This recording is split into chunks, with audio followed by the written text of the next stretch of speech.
We got the first big right line support out of set 2, and it is looking really good.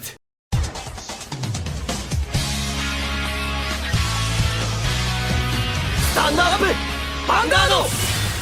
Hey Cardfighters, welcome back to another Cardfight update, and today we've got some more card reveals for set 2, with the main focus this time around on the Zorga build from Stoicheia. But before we get into the card reveals, let's talk about some extra general information that Keita Mori discussed in the livestream regarding Vanguard Overdress, V Premium, and Premium itself. Now, one interesting thing they talked about was the current release schedule and the reason why the sets are now distributed in such a big interval. Because if you looked at the release schedule, you might have noticed that if you just looked at the big sets themselves, that there is an interval gap about 3 months between set 1, set 2, set 3 and set 4. And the reason why they did this is because Overdress is now a nation-based system, and in every single set is going to support every single nation. So if they were releasing every single month in a booster, it will overload players with the amount of support and cards they need to get, because every time their deck is going to be supported once a set is out. And the reason why this was necessary in V and in prior eras is because we had clans and they needed to pump out sets so that every single clan at least got support in a reasonable time frame. So with Overdress now being nations, they are gonna make this a bigger gap between sets so that they have more time to develop these sets. And another thing about this is that players now also be able to enjoy their clans and their cards a lot longer, because in the previous eras you could have a card and a new deck one set, and then the next set a month later your deck was made obsolete by the latest support, meaning you could only get so many weeks out of your set and that's it. So now with at least 3 months of gap between these major sets, you're gonna get a lot more mileage out of your deck, so you're gonna also enjoy your cards a lot more and a lot longer, which is a nice bonus. We all probably experienced this during the last year of the V era, where it just felt that everything was going way too fast with the amount of power creep, and every single month you had to get new decks, otherwise your previous decks were just nothing. This is a nice way to at least combat that feeling of you're losing the value of your cards. Now, speaking about power creep, another thing that they address with this 3-month gap is that they're now going to have more time to develop these sets, which also means that they're gonna have more time to playtest these cards. And they address as well that they now have more time to playtest these cards to make them just right, as they acknowledge the power creep issue that was present in the previous eras. Now, they didn't really outright say themselves that we have power creep, but they acknowledged that we had issues with the power creep in the game. And because they acknowledge that, we can at least conclude that they're gonna manage this at the best of their potential, and with the fact that they're gonna playtest as heavily as possible to make each release as balanced as possible, I have good hope for that. Overdress is gonna be a lot better in power level management than what we've seen in the past. Now, on top of that, they also talked a bit about V Premium, and the main thing that they're gonna focus for V Premium right now is to fix the issue of the Japanese exclusive promos. Now, they didn't really outright say how they're gonna do it, but I'm gonna assume they're gonna make either a special product to ship these promos into it, or maybe they're gonna incorporate in certain sets like the V collection sets. That can be a nice way to get more of these promos to the English side. But they mainly said that that's a thing that they want to work on to make those two variants of the Vanguard game a bit more similar to each other. And on Premium, they once again said that there isn't going to be a Premium product, at least in 2021. Yes, we're gonna get a Premium product in the English format, but that's probably gonna be a revival collection, but we're not gonna get actual new cards for Premium. But that said, that doesn't mean they're not gonna do anything for Premium, because they're not incorporating new cards this year. They want to focus on balancing and fixing Premium. Now, what that means, we don't know, because they didn't specify anything, but that could allude to maybe a ban list, certain type of restrictions, and they want to take this year to see how the format evolves with the Overdress cards, and maybe strike some cards that are too problematic, and to fix that, and then they can go into 2022 and design potentially new cards for the Premium format to flesh that format out to be more unique to itself. And it basically shows us that they are taking every single format very seriously. They have different design philosophies and approaches to either fix those formats or improve those formats to a certain degree. And honestly, what I'm hearing so far, what I've seen so far, I am very, very excited about this and very hopeful, as they are fixing the issues, they are addressing the issues that we have. Now we only need to wait to see how they're gonna fix it and if that fix is the correct type of fix. Now that all said, you're here for the newest, latest releases and updates, so let's dive into that one. And the first one that we're gonna showcase is not really a new release, because we already knew that Blaster Dark is gonna be an encounter card for set 2, but here we finally saw the artwork for it, and oh my god, does it look sexy. This thing is good. I cannot wait till we see the other cards, because I assume they're gonna get the grade 1s and grade 0s to be a ride line. I don't think it's 100% confirmed, but I have very good suspicion that this is going to be the case, so I'm very curious how those cards are going to look, because the artwork they're showing for these encounter cards are looking really tasty. But that said, let's go into some actual new cards, and we're going to start off with 3 new promos, as we've got 2 new V-Era promo and 1 Overdress promo to boot. So the first V-Era promo that we've got is a Gold Paladin promo, which is Knight of the Treasured Bow Vitrinus. And Vitrinus has the ability, continues in back row rearguard circle. If 2 or more rearguards were called by a card's ability this turn, this unit gets boost and power plus 5k. So it can be a 14k booster, that's fine, it's not too amazing. The condition is alright, it's basically Unite, so it can work with Gurgrid, but it can also work with Agravain or whatever other main Gold Paladin boss you're gonna use, so it's alright for a 14k booster. Now on top of that, it also has the ability Auto. When this unit is put onto the Guardian Circle other than from Rearguard Circle, costs Soul Blast 1. And until the end of the battle, when this unit would be retired, you may move it to an open back row Rearguard Circle instead. This is actually really nice, because that means you're gonna get shield value out of it, and then it moves to the circle, so you can actually then get offensive value as well. So it's basically a free card you're generating.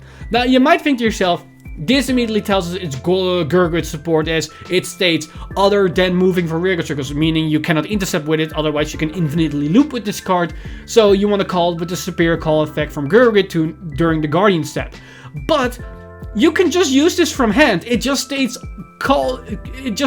put there other than from rearguard circle, so it can also be put from hand, or maybe from the bind zone or for drop zone if we ever get something like that. So it's generically good, but Gurgrid has some more applications to it. So it's an alright promo card. I don't think it's gonna change anything up. It's a fine tech choice that you might want to play or not. Now another very interesting promo that we've got is for Great Nature, and it's this Grade 1 Veteran Janitor Siga. And Siga has stability Auto Rearguard Circle. At the end of your turn, cost Soul Blast 1 and retire all of your rearguards in the same column as this unit. If you retire 2 units, choose up to 1 Vanguard, search your deck for up to 1 card with the same card name as that card, and reveal it, put it into your hand, and shuffle your deck. So this is basically turning 2 cards for a new copy of your Grade 3, and it costs you a soul. This sounds really bad unless your Grade 3 Vanguard has a really good on-ride skill, or it has a good rearguard circle skill that you also want to call to the rearguard circle. But in all honesty, it's actually really good for Big Belly, because in Big Belly you need to have a Grade 3 in your soul to get full power. Yes, you have your supporting Grade 3s that can put itself there, so you don't really need to actually grab a new copy of your Vanguard, but this is a filter for your deck. And more importantly, if you combine this with Big Belly, you're gonna refund the 2 retires you're gonna sacrifice with this Grade 1. Because you retire this column, Big Belly will draw you 2 new cards, but this card then also will fetch you a Grade 3, which then basically translates to Soul Blast 1, grab your Grade 3, and then cycle the 2 cards in the column of this unit. That's actually pretty good. So for Big Belly, it's a really good card for Great Nature, but I think for any other build, it's pretty bad and you're not really gonna play it. So it's very situational if you're gonna play the Big Belly deck in the V era or not. Now finally, we've got one more promo, which is for the Overdress era, and it's a Brandgate promo, which is Flash, Scissors, Monster, Scissors, Bar. We had Dragon, now we have Scissors. Like, come on! But its ability is Auto Rearguard Circle. When this unit attacks, if you have a set order in your order zone, costs Soul Blast 1, and this unit gets power plus 5k until the end of that battle. It's a 15k attacker. It's not anything special because Brandgate for both archetypes already got a 15k attacker. So if you want to play in archetype 5k power or 15k attackers, or you want to play a Scissor, whatever the hell that means, you can play this thing. But now we get to the actual main attraction of this video, because we got 2 new cards for Zorga, and oh my god, are they good. Because first off, we got a new normal order. Of course, we got a new normal order because it's Zorga, and it's a grade 3 order, which is Regurgitation from the Underworld. And this grade 3 normal order has the ability, cost, Counterblast 1, Soul Blast 1, choose any player's rearguard, retire it, and choose up to 1 card from the same grade as the card from your drop zone and call to the rearguard circle. If this is part of Alchemagic, you may choose up to 2 instead of 1 unit to call. Okay, they just put Split Pegasus in an order card. No, correction, they put Split Pegasus plus Chrono Jet Dragon Z in one order card.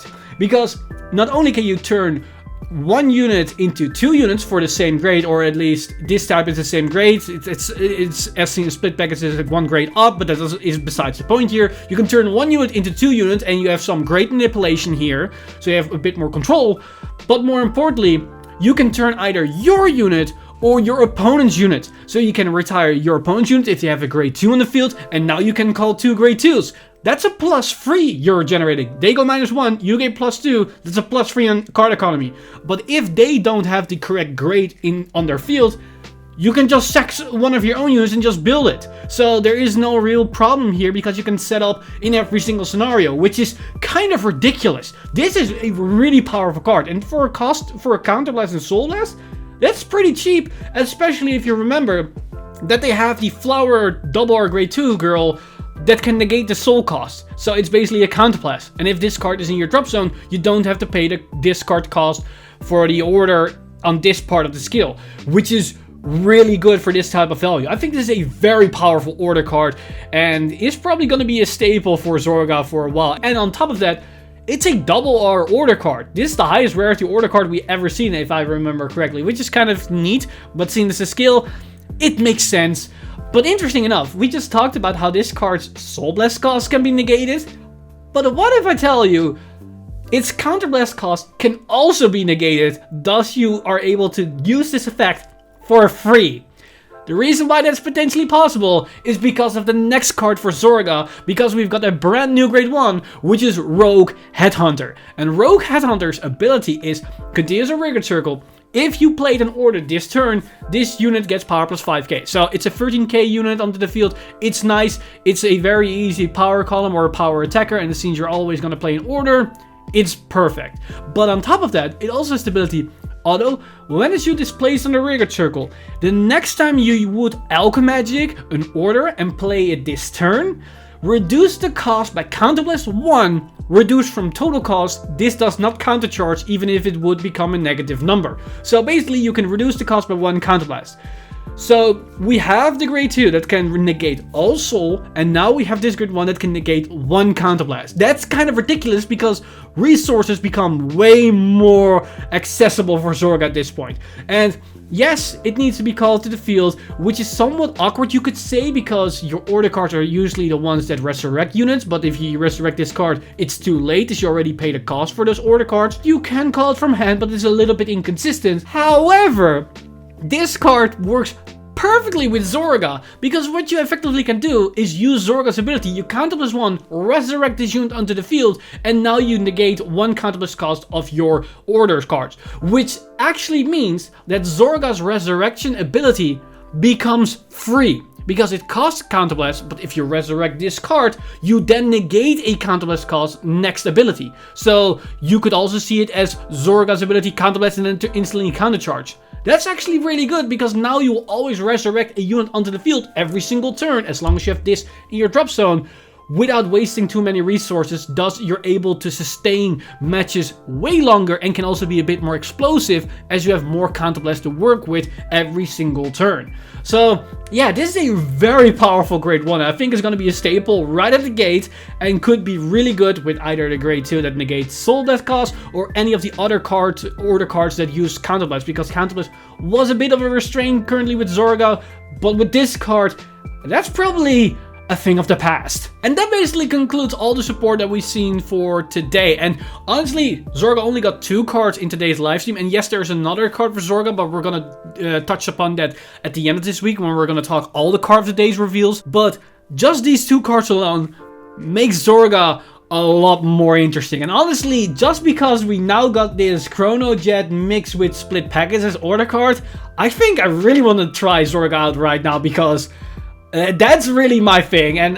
the way how this opens up all the opportunities of your drop zones and field manipulation and that kind of stuff, I'm digging this a lot, and I cannot wait to try these cards out. And on top of that, the news that we've got from Mori himself about how they're addressing Overdress and V-Series as well as Premium, it's nice to hear this confirmation that once again they're looking into the things that some people have problems with or issues with, and it's really nice. But there's one thing I have to say. They stated that they were getting messages from players overseas, aka us, which had some not so nice words in the messages themselves. Well, and they didn't really specify what, but we can assume what they are referring to.